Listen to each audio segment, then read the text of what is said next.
내가 속한 바 곧 내가 섬기는 하나님의 사자가 어젯밤에 내 곁에 서서 말하되 바울아 두려워하지 말라. 내가 가이사 앞에 서야 하겠고 또 하나님께서 너와 함께 항해하는 자를 다 내게 주셨다 하였으니 그러므로 여러분이여 안심하라. 나는 내게 말씀하신 그대로 되리라고 하나님을 믿노라. 아멘. 지금 이 시간 멕시코 선교사로 사역하시는 김창수 목사님 나오셔서 역경, 말씀, 사명이라는 제목으로 말씀 전해주실 때 큰 은혜 받으시기 바랍니다.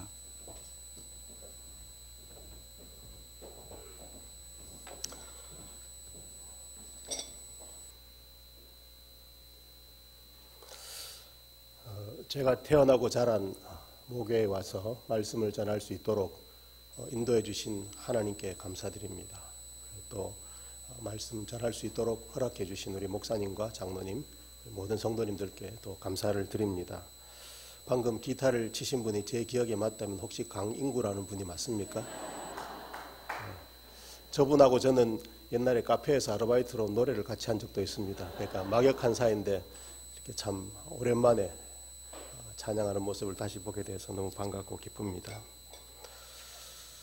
이 세상 모든 사람은 누구나 삶의 역경과 어려움 없이 편안하게 살기를 원하지만 우리가 이 땅에 살고 있는 한 우리 몸을 늘 따라다니는 그림자처럼 우리 삶의 역경은 우리를 떠나지 않습니다. 오늘 여기 모인 우리들도 삶의 여러 가지 역경들을 겪어왔고 또 지금도 겪고 있습니다. 우리 얼굴에 주름이 그것을 말해주고 우리 가슴의 상처와 기억들이 그 증거들입니다. 그런데 이와 같은 삶의 역경을 만날 때에 어떤 사람은 그 스트레스를 이기지 못하고 극단적인 선택을 하기도 하고 또 무너지기도 합니다. 그 반면에 어떤 사람은 이와 같은 위기를 잘 극복하고 그것을 오히려 기회로 삼아서 새 출발을 하고 새로운 미래를 만들어 가기도 합니다. 똑같이 힘든 상황 속에서 이와 같은 차이를 만들어 가는 것을 현대 심리학에서는 회복 탄력성이라고 표현을 합니다. 회복 탄력성은 사람이 삶의 역경을 만나서 밑바닥까지 떨어지더라도 다시 꿋꿋하게 되튀어오르는 그 힘을 말하는 것입니다. 오스카 와일드 같은 사람이 이것을 이렇게 표현합니다. 어떤 사람은 시궁창에서 살아가고 어떤 사람은 거기서도 하늘을 보는 사람도 있다라고 그렇게 표현합니다. 회복 탄력성을 간단히 설명하면 우리가 고무줄을 쭉 늘였다가 놓으면 탱 하고 다시 원위치로 복귀하는 그 힘을 말합니다. 우리가 늘어난 고무줄과 같이 삶의 그 스트레스들을 견뎌내고 회복하는 복원력인데 그것이 강하지 못하면 우리는 그 계속된 긴장을 이길 수가 없고 결국 몸과 마음의 한계 상태에 이르러서 각종 문제에 부딪히게 된다는 것입니다.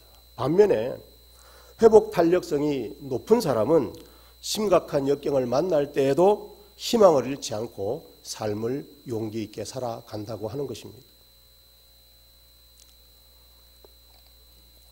그런데 정말 감사한 것은 오늘날 심리학이 회복 탄력성이라고 말하는 이것을 하나님은 이미 우리 하나님의 자녀된 성도들에게 다 주셨다라고 하는 것입니다.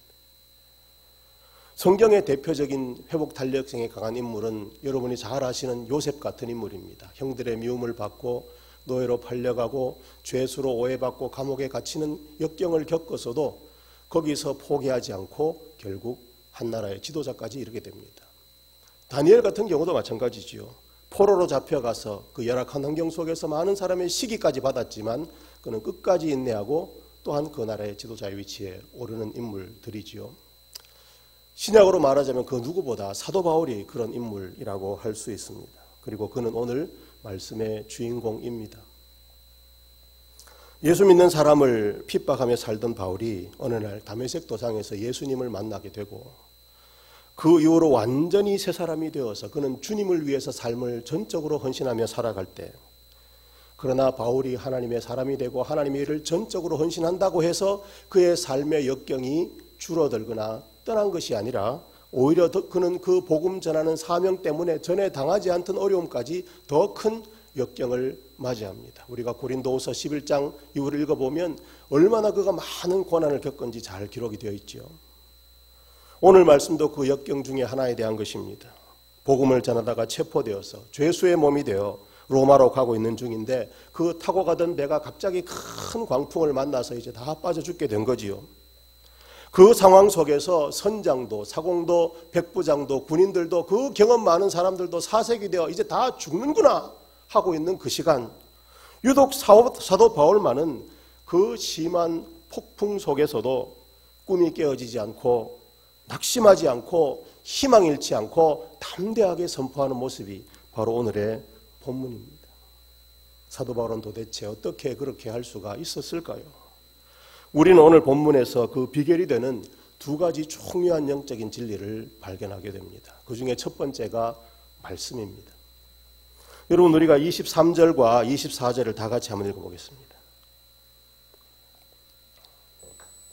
23절, 24절 말씀을 보면 내가 속한 바 곧 내가 섬기는 하나님의 사자가 어젯밤에 내 곁에 서서 말하되 바울아 두려워하지 말라. 네가 가이사 앞에 서야 하겠고 또 하나님께서 너와 함께 항해하는 자를 다 네게 주셨다 하였으니. 여기 보면 사도 바울이 역경을 이길 수 있었던 비결이 23절 마지막에 말하되 24절 마지막에 하였으니라고 하는 주님의 말씀 속에 있었다는 것을 우리는 발견하게 됩니다. 사도 바울의 신앙생활은 처음부터 체험적인 신앙으로 시작했고 그것이 줄곧 지속이 될 때 특별히 그는 하나님의 음성을, 하나님의 말씀을 끊임없이 듣는 체험을 계속한 그리스도인이었습니다.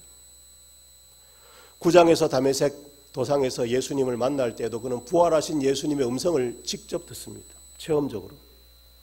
그리고 18장에서 고린도에서도 환상 중에 주님이 나타나셔서 두려워하지 말라라고 직접 그 음성을 듣습니다. 23장에서 예루살렘에서 주님이 직접 곁에 서셔서 말씀합니다. 담대하게 선포하라고 말씀하십니다.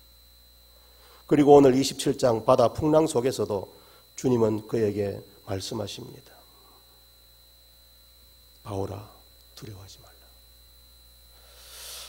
바울은 사역하면서 역경을 만날 때마다 이렇게 말씀하시는 하나님의 음성을 계속 듣고 있었던 것입니다. 그리고 그것이 바로 역경을 이겨내는 심리학으로 말하면 회복 탄력성의 그 원인이 되었던 것이죠. 그래서 그는 절망하지 않습니다. 왜? 계속해서 하나님 말씀에 공급이 있었다라고 하는 것입니다. 미국에서 목회하면서 성도들과 함께 이제 이런저런 교재를 많이 써봤는데요. 가장 오래 한 것은 두란노에서 나오는 생명의 삶이라는 큐티지를 가지고 성도들과 함께 큐티했던 경험이에요. 매일매일 하루에 하나씩 큐티를 하기로 하고 약속을 하고 성도들과 하고 난 다음에 금요일이 되면 다 같이 둘러앉아서 우리가 큐티방을 했습니다. 그리고 나서 일주일 동안 말씀이 어떻게 자기의 마음과 삶을 어루만지셨는지 그것을 나누도록 했습니다. 정말 감사하고 놀라웠던 것은 하나님의 음성이 정말 세밀하게 성도들의 마음속에 파고들었고 그 가운데 역사하셨고 그들이 삶의 고난을 바라보거나 삶의 사건을 맞이하는 관점을 성경적인 관점으로 바꾸어 가고 있구나 하는 것을 그들의 간증을 통해서 들을 수가 있었습니다. 그래서 그들이 어려움을 만나도 주님을 붙드는 것이 습관이 되어지고 이렇게 영적인 회복 탄력성이 말씀의 끊임없는 공급 속에서 태어나게 되고 자라나게 되고 강해지게 되는 것이구나 하는 것을 체험하게 되었죠. 오늘 본문에서 사도 바울은 풍랑 속에서 하나님 말씀을 듣고 있습니다. 그래서 그 풍랑이라는 역경도 극복해냅니다. 그러므로 우리가 아무리 바빠도 힘들어도 하나님의 말씀의 공급이 중단되면 안 되는 것입니다. 우리 살아가는 성도님들 가운데 큐티지로 큐티를 하시든지 하루에 몇 장 정해놓고 성경을 읽으시든지 어떤 방법을 하시든지 간에 정기적으로 말씀을 읽기를 하고 계신 분은 죄송하지만 한번 손을 들어보시겠습니까? 정기적으로 말씀 읽기를 하고 계신 분들. 손을 이렇게 대지 마시고 이렇게 좀 들어보시겠습니까? 네, 감사합니다. 여러분 계시네요. 그건 너무 중요한 것입니다. 결국에는 남는 것은 말씀밖에 없습니다. 이 세상의 것 다 지나가고요. 교회 행사들도 끝나면 그만이에요. 영원히 내 삶을 지켜주는 것은 영혼을 지켜주는 하나님 말씀밖에 안 남아요. 결국 그것만 남는 거예요. 하시는 분은 계속 열심히 하시고 이제 오늘 이 말씀 들은 이후로 이제 집에 돌아가셔서 큐티지를 하시든지 하루에 한 장씩 읽기를 하시든지 꼭 읽으세요. 저는 그것이 얼마나 좋은가 하면 내 마음이 아무리 흔들리고 불안해도 말씀만 펴면 주님의 말씀이 나를 치유하시고 회복시키는 것을 예외 없이 경험하기 때문에 강력하게 성도 여러분들에게 제가 권해드리는 것입니다. 두 번째 비결은 사명이었습니다. 우리 24절 말씀을 다시 한번 읽어보겠습니다. 바울아 두려워하지 말라. 네가 가이사 앞에 서야 하겠고 또 하나님께서 너와 함께 항해하는 자를 다 네게 주셨다 하였으니. 사도 바울이 역경을 이길 수 있었던 또 하나의 비결은 네가 가이사 앞에 서야 하겠고라고 하는 이 말 속에 있습니다. 그건 다른 말로 하면 사도 바울에게 하나님께서 주신 소명, 사명입니다. 바울이 해야 할 일입니다. 그 일은 하나님이 시키시는 일입니다. 우리는 그것을 사명이라고 부릅니다. 사실 사도 바울이 9장에서 다메섹 도상에서 예수님을 만났을 때 그는 처음부터 이 사명을 받습니다. 너는 이방인을 위해서 택한 나의 그릇이 될 것이라고 말씀하시죠. 그런데 19장에 가면 그것이 좀 더 구체적이 되면서 그 이방 속에 로마도 포함된다고 말씀하시면서 네가 로마도 보게 될 것이라고 말씀하셨고, 그리고 23장에 가면 좀 더 구체적이 되면서 네가 로마를 볼 뿐만 아니라 로마에 가서 나의 복음을 증거하게 될 것이라고 말씀하셨고, 오늘 이 풍랑 속에서 로마로 가는 길 속에서는 그 말씀을 증거하는 대상이 로마의 황제 가이사가 될 것이라고까지 구체적으로 말씀하십니다. 마치 망원경이 멀리서 보다가 현미경이 아주 가까운 것을 확대해서 보는 것처럼 처음에는 이방인 로마를 볼 것이다, 로마에서 증거할 것이다, 가이사 앞에 갈 것이다. 그의 소명이 갈수록 또렷해졌던 것입니다. 다른 말로 하면 시간이 갈수록 그가 어디에 가서 무슨 일을 해야 될지 점점 더 확실하게 알았다는 것입니다. 사도 바울이. 그의 소명은 날이 갈수록, 나이가 들어갈수록, 사역이 진행될수록 그의 소명이 더 철두철미하게 분명해지고 있었다는 것을 말합니다. 그것이 왜 중요한가 하면 바로 그 소명이 있었기 때문에 사도 바울은 아무리 큰 역경도 극복할 수가 있었고 그 소명을 이루어야 하기 때문에 포기하지 않을 수가 있었다라고 하는 것입니다. 오늘 저와 여러분 하나님 앞에서 가슴에 손을 얹고 한번 생각해 봅니다. 날이 지날수록 분명해지는 나의 소명은 무엇인가? 하나님께서 다른 사람이 아닌 나에게 시키시는 그 일이 무엇인가? 그것이 시간이 지날수록 바울처럼 더 뚜렷해지고 분명해지고 강해지고 있는가? 우리가 돌아봐야 하는 것이지요. 그것이 있는 사람은 포기할 수 없습니다. 절망할 수 없습니다. 역경 이길 수 있습니다. 왜? 그 일을 해야 하니까요. 그 소명이 그가 역경을 극복하는 또 하나의 원인이었던 것입니다. 저는 봉산교회에서 태어나서 모태로 신앙생활을 하고 또 교회 안에서 성장을 하고 지금까지 목회를 해왔지만 선교가 나의 소명이라고는 한 번도 느낀 적이 없습니다. 가장 최근까지도 그랬습니다. 선교하는 것이 귀한 줄은 알았습니다.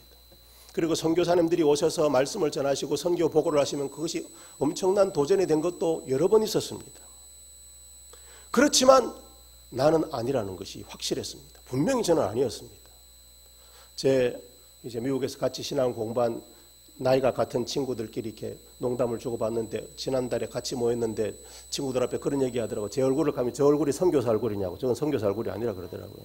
그리고 자기 얼굴이 선교사 얼굴이래요. 제가 봐도 그분이 선교사 얼굴이 저는 선교사 얼굴이 아니에요. 그래서 내가 그랬습니다. 거울을 봐도 난 아무래도 선교사 아닌 것 같다고. 난 아니라고 생각한 거죠. 그러다가 2013년 2월에 제 첫째 아들과 함께 몽골에 가게 되었고 그때 저도 모르는 씨앗이 제 마음속에 들어왔던 것 같아요. 시간이 지나는데 11월 달에 다시 한번 가야 되겠다는 생각이 들었는데 이번에는 가서 그 몽골에 제가 광야를 보고 왔거든요. 울란바타르가 아니라 거기서 한 10시간, 11시간 기차를 타고 내려가면 저 남쪽에 아주 그 광야 지역이 난 거기에 있었거든요. 그 광야에 가서 나는 누구인가, 나는 앞으로 무엇을 위해 살 것인가, 나의 소명은 무엇인가를 다시 재발견해야 되겠다고 하는 강력한 마음속에 열망이 있어서 다시 가려고 하면서 이제 그것이 커지기 시작했죠. 그렇지만 목회 속에서 사명을 다시 발견한다는 뜻이었지 선교사가 된다고 하는 것은 전혀 느낄 수 없는 그런 느낌이었어요.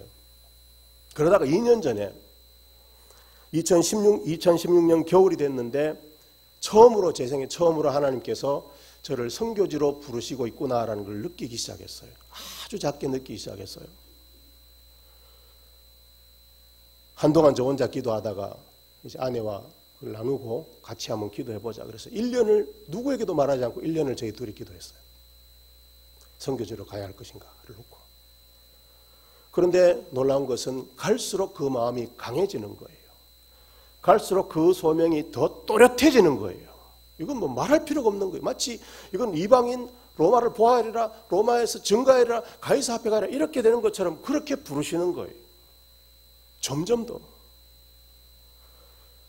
그렇게 1년을 기도했는데 이제는 더 강해졌잖아요. 숨길 수가 없잖아요. 그래서 제가 가장 가까이 지역에서 목회하시는 저희 교단에 이제 동갑내기 목사님한테가 이걸 다 털어놨어요. 왜냐하면 그분은 선교를 열심히 하는 분이니까. 지역교회 목회자로서 했더니 제가 볼 때 목사님은 지금 목회보다 선교에 마음이 다 가 있는 것 같은데 이거 이렇게 하다가는 안 될 것 같다는 생각이 든다. 자기가 볼 때 곡하지 않을까 이렇게 생각한다고 그러더라고요. 와서 좀 더 기도하다가 결국 이제 연말 당회를 하는데 제가 장로님들한테 솔직하게 다 얘기를 했어요. 2013년도부터 어떻게 씨앗이 들어왔고 씨앗이 어떻게 커졌고 1년 전에 어떻게 부르심이 있었고 그것이 어떻게 커지고 분명해 왔는지를 나누었죠. 그래서 이제 교회 요청을 하기를 일단 제가 한번 선교지에 가서 사역을 해보면 과연 내가 이것이 갈 길인지 아닌지를 알 것 같으니까 나를 좀 보내줄 수 있겠냐고. 내가 목회를 풀타임으로 담임 목회를 할 수 있으니까 교회를 비울 수는 없고 2주에 한 번씩만 제가 하루 종일 다녀오겠다. 왜냐하면 LA에서 3시간 운전을 하면 국경을 넘어 그 티와나에 있는 선교지에 도착을 하거든요. 그래서 왕복 6시간 운전을 내가 할 테니까 저를 좀 보내주십시오. 그래서 제가 매월 첫 번째, 세 번째 화요일을 멕시코에 내려가기 시작했어요. 가서 한 게 뭐냐면 목회자를 모아놓고 강해 설교 클리닉을 시작한 거예요. 왜 그걸 했느냐 하면 사람마다 하나님 부르시는 소명이 다 다르거든요. 예를 들면 느헤미야 1장에 보면 느헤미야가 고국의 그 모든 상황이 피폐해되었고 사람들이 능욕을 당하고 그 나라의 그 피폐한 상황, 황폐한 상황을 들었을 때 느헤미야가 너무 가슴이 아파서 며칠을 울잖아요. 그리고 기도하잖아요. 그리고 결국 왕에게 요청하고 그 나라로 가게 되잖아요. 그 나라가 망했던 거 다 알거든요. 그 상황 사람들이 들어도 참 안 됐다라고 생각하는데 유독 느헤미야는 그걸 들었을 때 견딜 수가 없는 가야 되는 거예요. 그 이야기를 듣고 나니까 가야 되는 것이 느헤미야였으니까 그렇게 가서 포로로 황폐화된 그 나라를 회복시키는 것은 바로 그 말을 듣고 가장 가슴이 아팠던 느헤미야가 그 소명자였던 거예요. 그래서 가서 그 일을 했던 거예요. 저는 선교지에 그동안 오가면서 제가 아직 스페인말을 못하기 때문에 통역을 통해서 예배도 참석하고 사역도 하고 그러면서 뭐를 제가 발견하게 됐냐면 선교지에 교회가 많이 세워졌는데 목사님들도 다 있는데 설교하는 내용이 제가 뭔가를 물어봤어요. 그러고 나서 제가 가슴이 청천벽력까지 무너진 걸 들었어요. 이건 설교가 아닌 거예요. 여러분 선교지 설교가 아니에요. 성경 말씀을 읽고 그냥 자기 얘기하는 거예요. 그 사람들이 말을 하는 걸 좋아하기 때문에 굉장히 뜨겁게 보여요. 그렇지만 거기에 복음이 없어요. 말씀이 없어요. 그렇게 막 1시간씩 2시간씩 찬양을 하고 설교자가 강단을 왔다 갔다 하면서 막 부흥 강사처럼 하는데 거기 속에 다 헛된 것들이에요.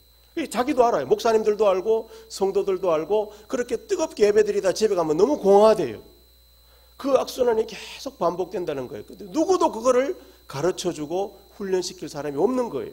물론 좋은 분들이 와서 한 번씩 선교지 와서 2박 3일 세미나를 하고 길게 일주일 하고 가는 분이 있지만 정기적으로 와서 그 일을 한 분이 없었다는 거예요. 그러고 돌아왔는데 마치 느헤미야의 마음처럼 제가 마음이 그렇게 되는 거예요. 그것이 마음이 아파서 견딜 수가 없는 거예요.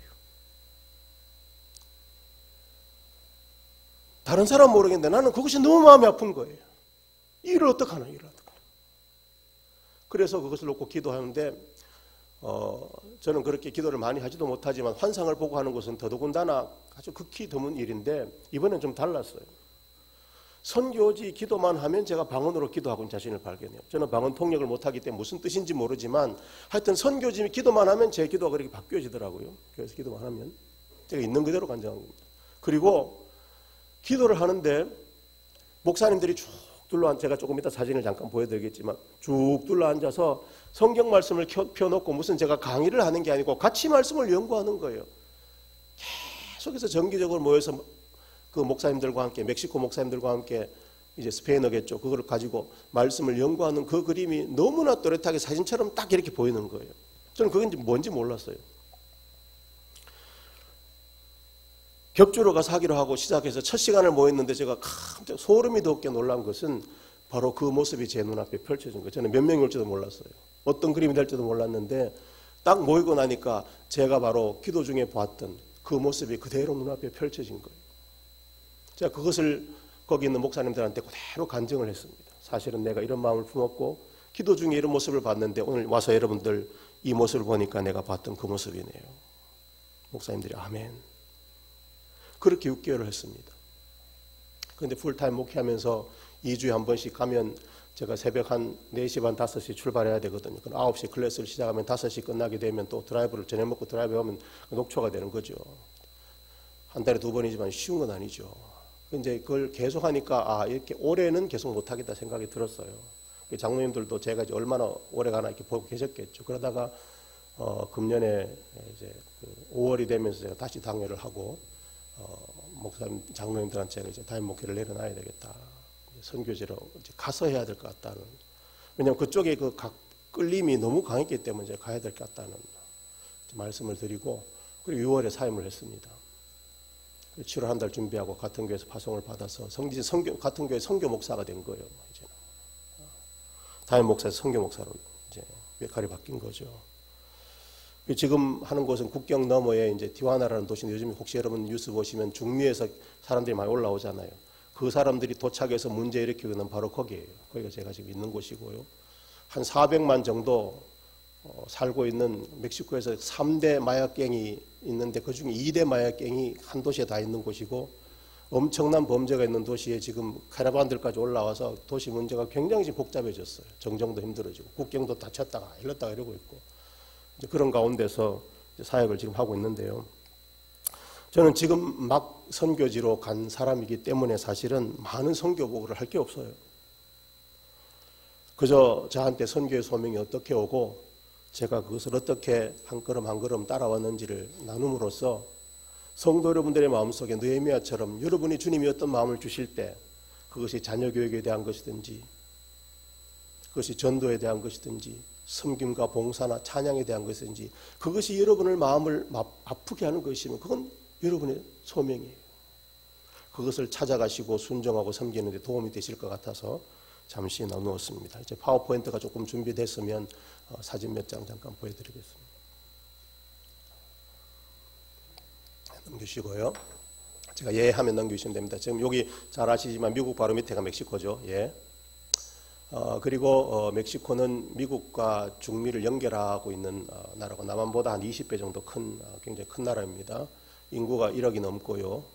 스페인어를 쓰는 나라 중에서 제일 큰 나라가 사실은 스페인이 아니고 멕시코예요. 그리고 중남미에 한 6억 가까운 그 히스패닉들한테 다가갈 수 있는 그 요충지가 멕시코입니다. 그런가 하면 멕시코에 문제도 많습니다. 다음 보실까요? 그 가톨릭과 토착 종교가 혼합이 된 성모 성상 숭배가 아주 팽배해 있고 한 85% 정도가 이걸 믿습니다. 그리고 마약, 아까 말씀드린 것처럼 멕시코의 문제는 마약 문제죠. 그 갱들이 엄청나고요. 뭐 마약 때문에 사람이 얼마나 많이 죽는지 몰라요. 제가 사는 데 가까운 데서 사람이 목이 매달리고 사람의 장기를 파가지고 죽은 시체를 보면 장기 갖고 이런 일들이 계속 일어나는 도시예요. 알코올 중독, 뭐 성적 타락, 이단 그런 것들로 혼탁해져 있고 이제 그 사람들에게 복음을 전해야 되는데 중요한 것은 목사님들이 말씀으로 무장을 해야죠. 영적 전쟁이니까. 그런 필요가 있는 곳입니다. 네. 제가 있는 위치가 이제 바로 미국 국경 넘어서 이 티와나라는 지금 중미에서 올라온 사람들이 모인 곳이고요. 네. 거기서 지금 제가 하는 사역은 목회자를 위한 강해 설교 클리닉입니다. 다음 사진 지금 하고 있고요. 그 다음이요. 그 다음이요. 보세요. 제가 말씀드린 바로 이 장면을 제가 말씀드린 거예요. 이거를 제가 딱 모였는데 첫 시간에 이렇게 모였는데 제가 깜짝 놀란 것은 환상 중에 제가 뭐 환상이라 그럴까 꿈이라 그럴까 하여튼 기도 중에 보였어요.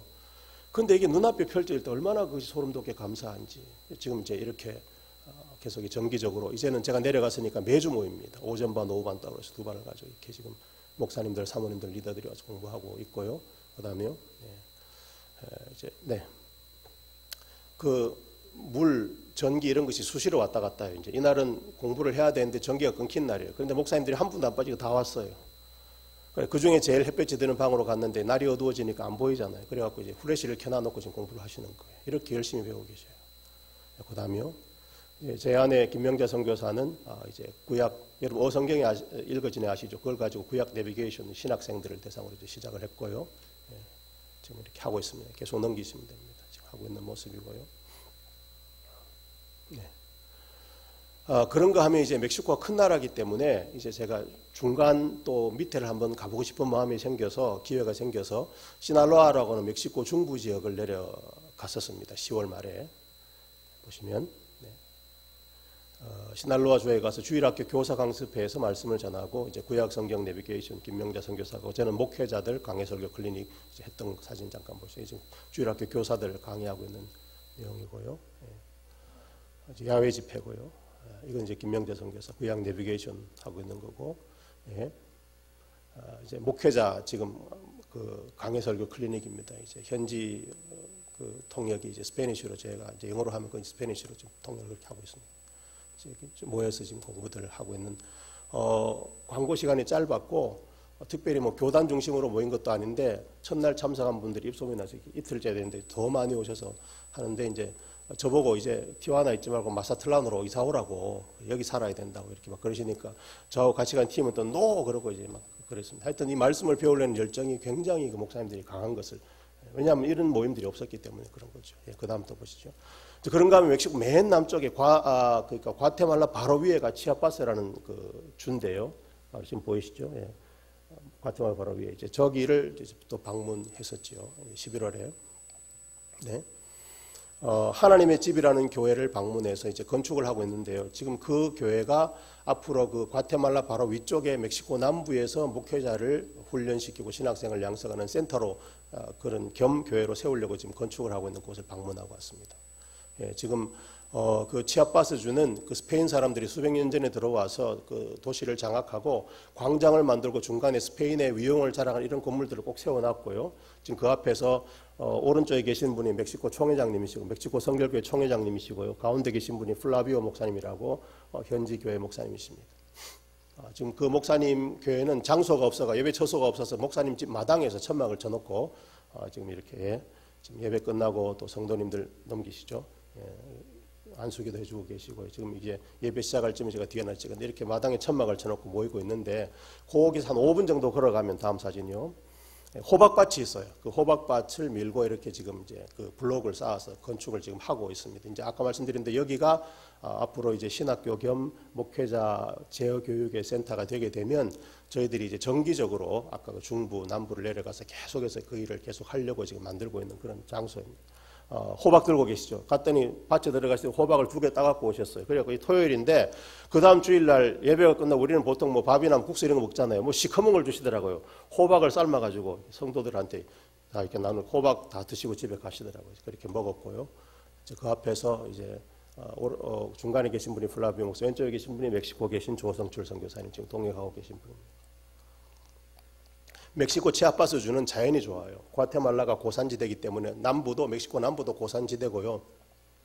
그랜드 캐니언에 쌓이제 버금가는 큰 그 공원이 수미대로라고 하는 공원 이제 앞에서 지금 오른쪽이 초 회장님, 그 왼쪽 있는 그 부부가 목사님 사모님이고요. 이렇게 큰 물이 돌아가는 계곡이 거기 있어요. 그래서 여기 한참 서갖고 기도한 거죠. 하나님, 왜 나를 여기 보내셨는지 난 아직 모르겠지만, 앞으로 어떤 일을 해야 될지도 모르겠지만 하나님께서 인도하셨으니 주님께서 계획하셨을 것이고, 잘 깨닫고 순종해서 멕시코 이 남부로부터 내가 있는 북부 꼭대기까지 멕시코 전역을 저는 특별히 목회자들의 말씀 재교육 강해설교 클리닉을 통해서 부름받았으니 그 사역을 잘 감당할 수 있게 해달라고 한참 동안 서서 적막 가운데서 기도하면서 다시 하나님의 부르심을 재확인하는 그런 시간을 갖고 왔습니다. 됐습니다. 실제로 가보니까 너무 큰 필요가 있고요. 교회가 세워지고 예배가 드려지는 곳은 많이 있지만 신학을 하지 않은 목회자가 너무 많습니다. 그분들이 다 담임을 하는데 신학교를 간 적이 없습니다. 그냥 소명만 받아가지고 가시고 재교육까지 안 이루어지니까 말씀이 기갈이에요. 그러니까 이게 정말 말도 안 되는 예배인 거예요. 말씀의 선포가 없는데 찬양만 드리고 자기 얘기하다 끝나는 그런 예배들이 너무 많은 그런 상황이고, 저만 그런가 해서 제가 멕시코 선교사님, 아르헨티나 선교사님, 콜롬비아 선교사님, 또 몽골 선교사님, 러시아 선교사님, 뭐 파푸아뉴기니 선교사님, 제가 선교사님들을 만날 때마다 물어보아도 선교지의 공통적인 현실이에요, 여러분. 제가 목회를 하다가 선교지로 나가게 되기 때문에 특별히 거기에 관심이 있어서 그런지 모르지만 제가 설교 내용이 뭔지를 다 물어봐요. 그러면 저 파푸아뉴기니부터 저 남미 아르헨티나, 저 북쪽 러시아, 몽골까지 말씀이 제대로 선포되는 지역이 거의 없어요.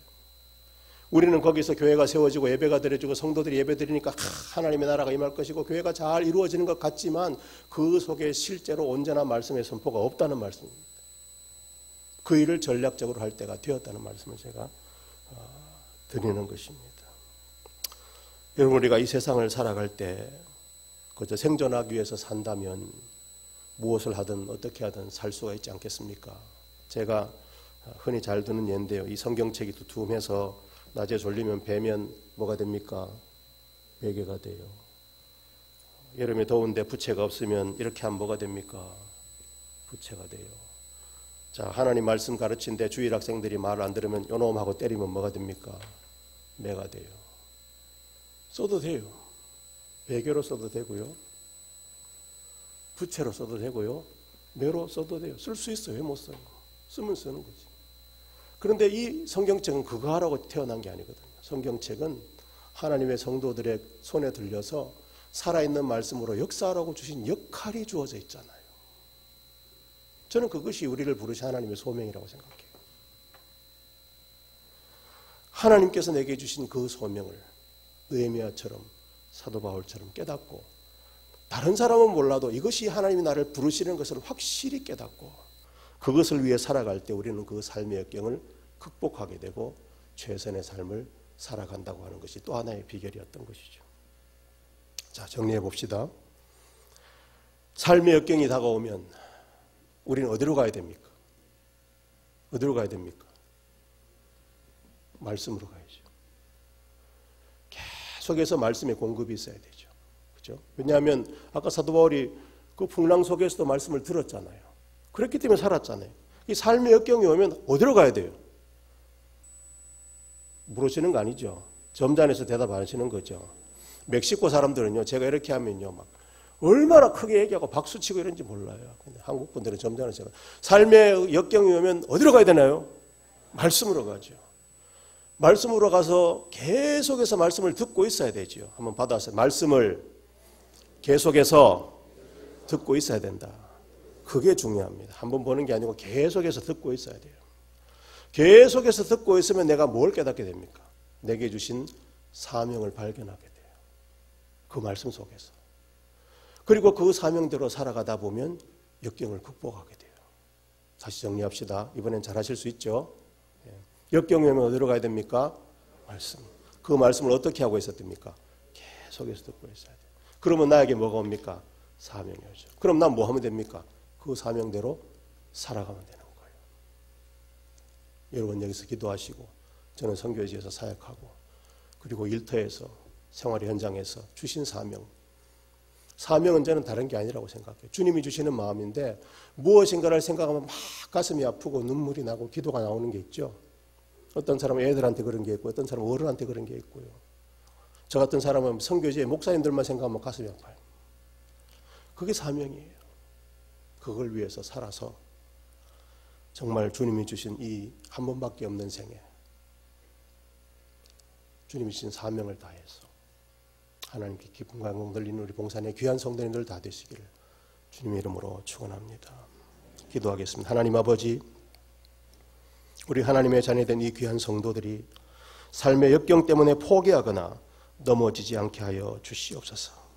하나님이 주시는 말씀을 계속해서 듣게 하여 주시옵시고 하나님이 주신 사명을 반드시 찾고 이루어 감으로써 끝없이 다가오는 삶의 역경을 이기고 주님 주신 소명을 다하는 최선의 삶을 살다가 주 앞에 설 수 있는 성도들이 다 되게 만들어 주시옵시기를 예수님 이름으로 간절히 기도합나이다. 아멘.